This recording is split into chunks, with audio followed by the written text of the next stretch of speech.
എന്താണ് ശരിക്കും പ്രശ്നം? പൈസയാണോ? മാനേജ്മെന്റ് ആണോ? Let's break. 2010 AIFF-ഉം FSDയിലും ചേർന്നോ സൈൻ ചെയ്ത MRA എഗ്രിമെന്റ് പ്രകാരമാണ് നിലവിൽ ISL വർക്ക് ചെയ്തുകൊണ്ടിരിക്കുന്നത്.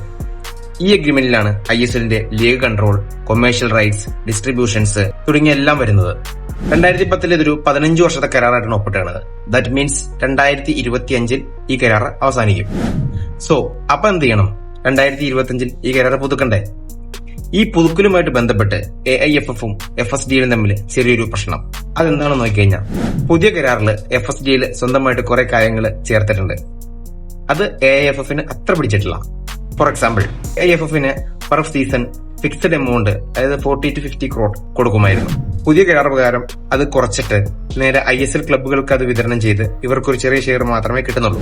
അതുപോലെ തന്നെ വരുന്നൊരു 10 വർഷത്തെയെങ്കിലും ISL-ൽ റെലഗേഷൻ പാടില്ല, നിലവിൽ നടന്നുകൊണ്ടിരിക്കുമ്പോൾ തന്നെ നടക്കണം, തുടങ്ങിയ അനേകം പുതിയ നിയമങ്ങൾ. ഇത് AIFF അപ്പാടെ എതിർത്തു. ശരിക്കുള്ള കാര്യം പൈസയാണെങ്കിലും അത് പറയാൻ പറ്റാത്തതുകൊണ്ട് തന്നെ അവര് കയറി പിടിച്ചേക്കുന്നത് റെലഗേഷൻ പ്രൊമോഷനിലാണ്. അവർ പറയണത് ISL-ൽ റെലഗേഷൻ കൊണ്ടുവരണം, ഐ-ലീഗിൽ പ്രൊമോഷൻ, ഇതുകൊണ്ടൊക്കെ ലീഗ് വളരുള്ളൂ, അല്ലെങ്കിൽ ലീഗ് നേരെ താഴത്തേക്ക് പോകും, ഐ-ലീഗ് താഴത്തേക്ക് പോകും, ISL-ന്റെ ഉയർച്ച ഉണ്ടാവില്ല, അങ്ങനെ അവർ പറയണത്. മാത്രമല്ല, നിലവിൽ ISL-ന്റെ ഫിനാൻഷ്യൽ മാറ്റേഴ്സ് ഒക്കെ ട്രാൻസ്പെറന്റ് അല്ല, അതിൽ പ്രശ്നങ്ങളുണ്ട് എന്നും കൂടി ഇവർ സൈഡിൽ കൂടെ അടിച്ചുവിടുന്നുണ്ട്.